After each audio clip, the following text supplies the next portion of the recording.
The last weekend of May, we were given a great opportunity to join Indian Motorcycle at Road America for the King of the Baggers. I can't start to explain how amazing the weekend was, and it was kicked off by a visit from Mike Kennedy himself to our dealership the Thursday before. He brought along an additional 80 motorcyclists consisting of 50 or so Indian employees, Lloyd from Lloyd's Garage, his IMRG, and a few others. That was a great start to what turned into an amazing road trip to an amazing event. Not to mention, I was blessed with a weekend off, which rarely happens in the summer months. We left Friday afternoon with a 250-mile ride ahead of us. We weren't in a hurry since we didn't have any obligations until the following day, so we tried to keep the highway portion of the ride to a minimum. I wanted to make a couple stops on the way since we haven't explored that part of Wisconsin all that much. As we headed east from the Mauston exit off of Highway 94, we found some scenic countryside, beautiful old houses, rivers, and a little gem of a town called Montello. This cute little town is located on Highway 23 and is best known for the waterfalls at Daggett Memorial Park. This is a great little stop that has some very cool history and is basically right in the middle of town. If you are ever riding in the area, it's a great place to stop for a break and to explore. We continued on through Amish country and various little towns until we arrived at the town we were staying in, West Bend. We explored a little bit that night before heading to bed for the busy Saturday ahead of us.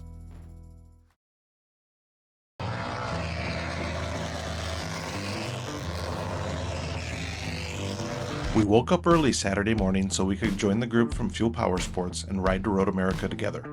They planned a great route that took us through the Kettle Moraine area.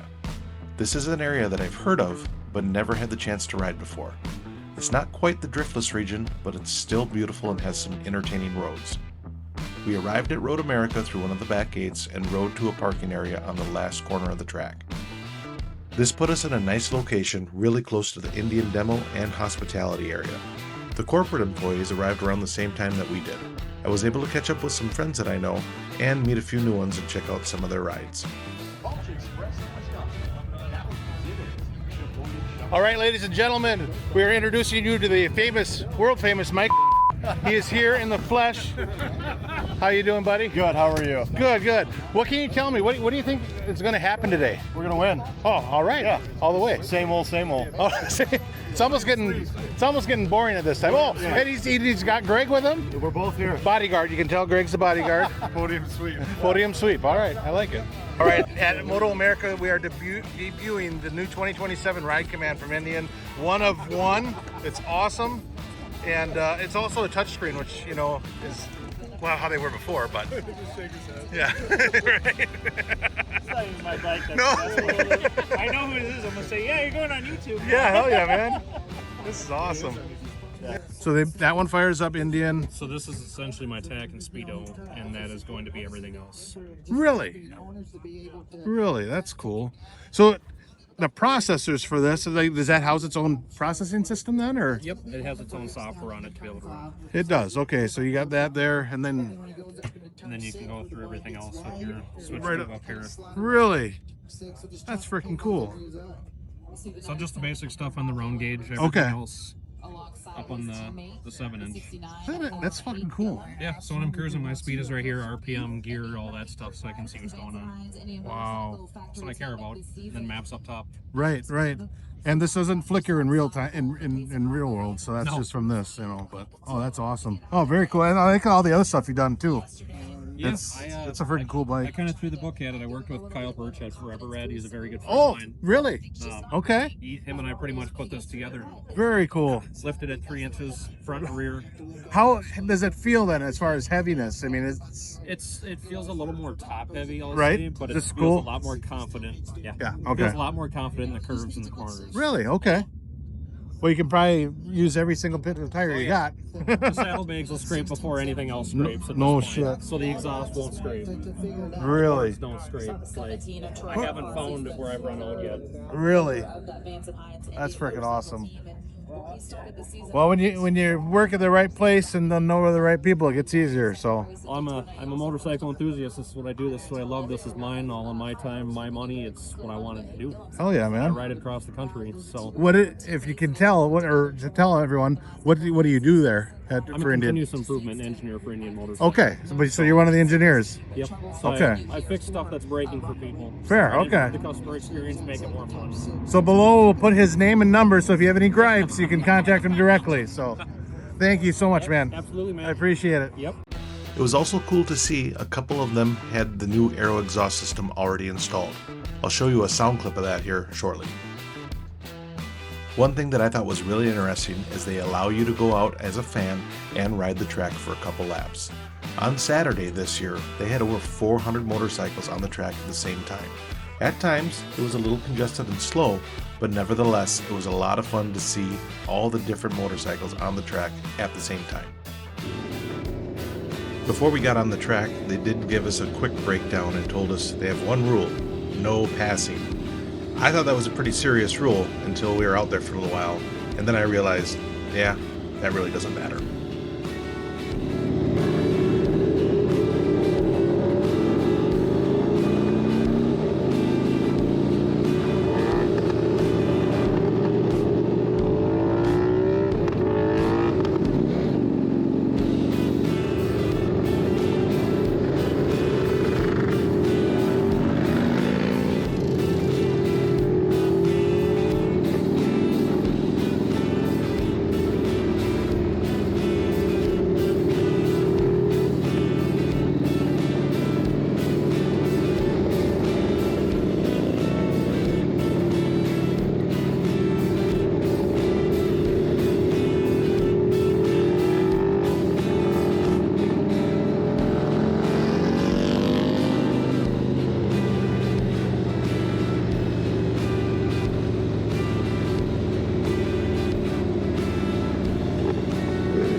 I'm not really a big race guy, but I did have a good time out on the track with my wife.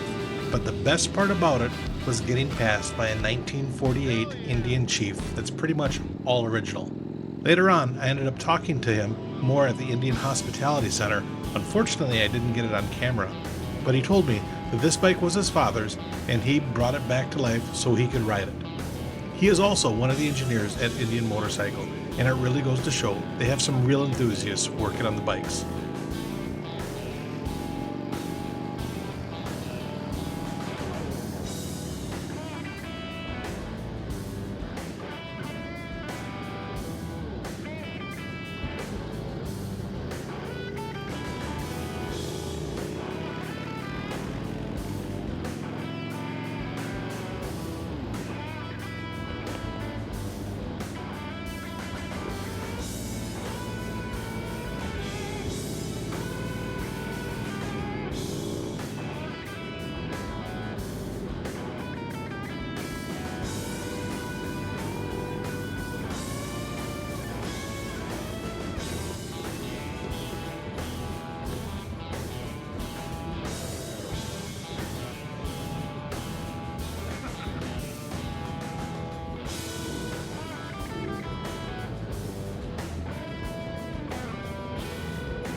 Getting over 400 riders off the track in time for the races is kind of a tricky thing, but the crew at Road America did a pretty good job of getting us all out of there safely. From there, we went to tour the ground some more and to go get something to eat. Of course, you never know who you're going to run into when you go to one of these events. I'm good. Oh, and you run into people from Pikes Peak when you're out here, so yeah. See, you guys got memorable faces. You don't remember me though. We met at the dealer show. I'm from Chippewa Falls. Oh, right. Zach. Yeah. So, how'd you guys like the lap or laps? Awesome. Yeah. Great if you had one. Well, yeah. Right. We were trying to win. We're trying to win. I got passed by that 1948 Chief over there. That dude was ripping. On the lap? Yeah, on the lap. Yeah, they have it parked by the Scout over there. Oh, yeah, There's a I saw 48 Jeep. Yeah, he came flying by me. I'm like, what? I'm like, okay, I guess I'm going really slow. But he was going. I had to slow down because I was running on F&F. Oh, really? He nearly almost ran. Yeah. Oh, my goodness. Oh, my I goodness. slowed down and all these people passed me and I'm feeling really bad. But I know if I gun it, I'm going to swallow a shitload. Right? I have that big board kit on. You do? Big board. Like Okay. this. I heard the story about your bike. You replaced a bunch of stuff on it, right? It came in with 200 miles, replaced the wiring harness, and then did the big bore. I heard that story this morning. No, I heard the story this morning actually. I don't know if he told me that at the show, but yeah, I heard the guy at Fuel told me that. The GM, I think it was, or someone, or the sales manager. Anyways. Oh yeah. Yeah. I replaced it. Now it's a. And now it's awesome, right? It's got a 117 in it. Yeah. What else do they do besides that? I mean, tune and. Got tunes, cams. Okay, so she rips. I'm running about 155 torque, 145 horsepower. Oh damn. Okay. Okay. Wow. Elevation. Yeah. On the first lap, I geared it down and I punched it and brought up the front end. And I thought, Did they point the flag at you? on the track. They did? Yeah. Oh, jeez. And then I started ripping a little bit, you know, so I didn't like people passing me. Right. Then all of a sudden I looked down and I'm going, holy shit. It said low fuel and I didn't have any line showing. Oh no. So I had to slow down. Yeah. It was embarrassing. I was getting everybody passing. That's all right. Then now we know why. Now we can tell everyone that's why. After finding something to eat, we continued up the hill to the Vintage Moto Fest bike show. Unfortunately, we arrived a little late and a good portion of the bikes were already gone. I was able to see a very rare sight though, a Honda RC30. It's one of my favorite Honda motorcycles and one that I've actually never seen in person before. After checking out a few bikes, we continued on through the race paddocks. It is super cool how you can walk right up to all the race teams and watch them prep for the race. You might even run into a few of the riders. After scouting around a bit, we headed back down to where we parked to watch the race. I will say, that wasn't really a great spot since there's no screen to see what's happening on the rest of the track. And I really don't love the footage I got from it either. But I was happy to see that Indian took first place again, continuing their undefeated season.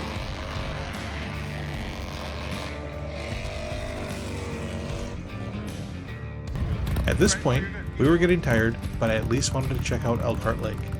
I have heard so much about this historic town, and it really didn't disappoint. We found this cool old resort called Siebkens, and they were setting up for a vintage bike show and live music. We were there kinda early, and we really didn't stay too late, but we still met a lot of very cool people. A few of the town locals even brought some vintage Indians, including a 1903 Humpback and a 1920 Power Plus. Wow. Huh? Yeah, what's happening? What's going on, guys? Hi. Good.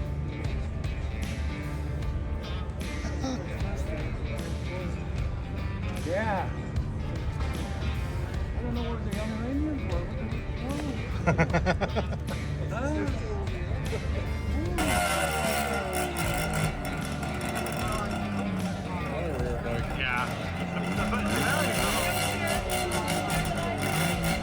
That's the cool color too.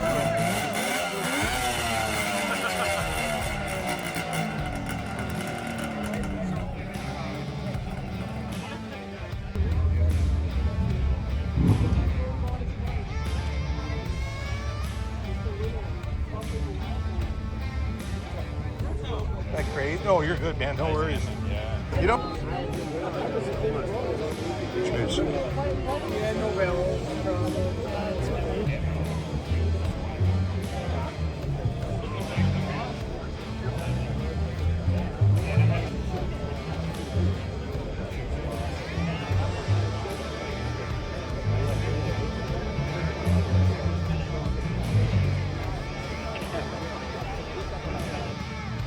I even ran into a subscriber and fellow YouTuber at the show, Drop Bear Moto.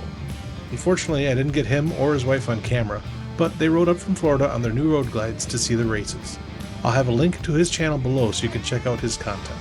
And don't worry, he's an Indian guy as well. After getting a shirt from SNS Cycle, we headed back to relax at the hotel for another big day on Sunday.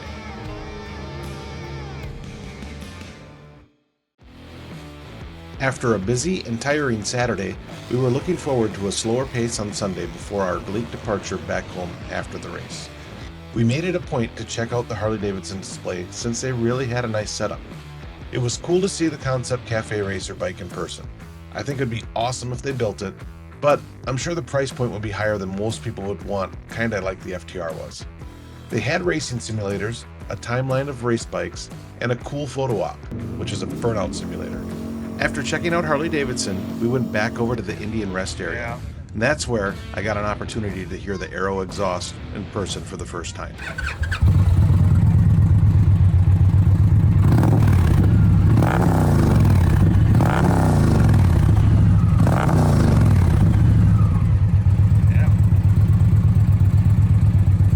And that's the way it would come, right? Yeah. Supposedly there's something in there that after about 100 miles melts and gets them just a touch louder. So these have Really? Yeah, Really? somebody was saying the other day. Huh. Since we were still a little tired from the day before, we decided to hang out in the rest area. That's where I ran into Lloyd from Lloyd's Garage, and also hung out with my new buddy, who I'll call FTR Rob. It was cool talking to Lloyd about performance stuff and also about vintage bikes. He really is an encyclopedia on motorcycles, and I really enjoyed getting to know him better and hearing some of his stories. I was fortunate enough to also get some time with Mike Kennedy on Sunday for a short interview. I already posted the full interview on this channel, but the one thing I thought was super cool was when we were talking about the internal culture of Indian Motorcycle since he became the CEO.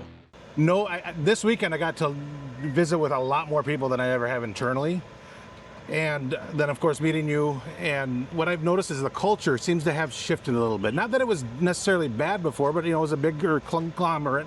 Yeah. And now that it's, like you said, razor sharp focus, I guess, in your opinion, how much does that culture matter, and why the little bit of a shift from all this? I think listen, when you talk to CEOs, they usually say that the culture is the most difficult thing to change.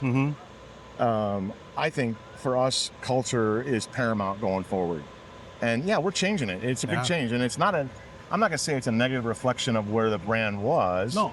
Like you said, Indian was part of a $10 billion, 10,000 employee company. Yeah.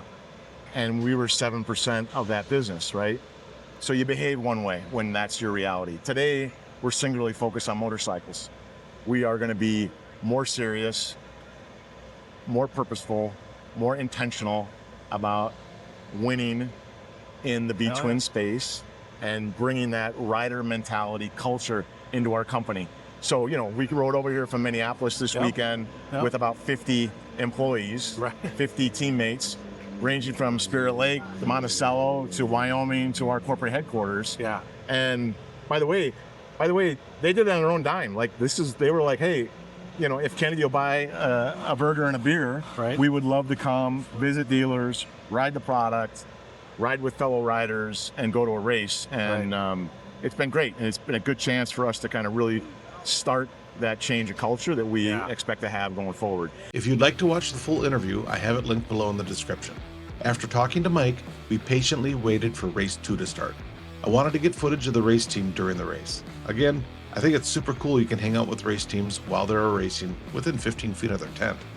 It doesn't make for the best viewing of the race itself, but the atmosphere is awesome, and it's really neat to be right with them. Indian managed to take first place again for a second time that weekend, which means they're still undefeated at this point for the 2026 season. After the race, we hung out for the award ceremony before heading home for a 4-hour ride ahead of us. As we rode home, I kept replaying the weekend events in my head with a smile. This really was a fun weekend that re-energized me for the upcoming work grind.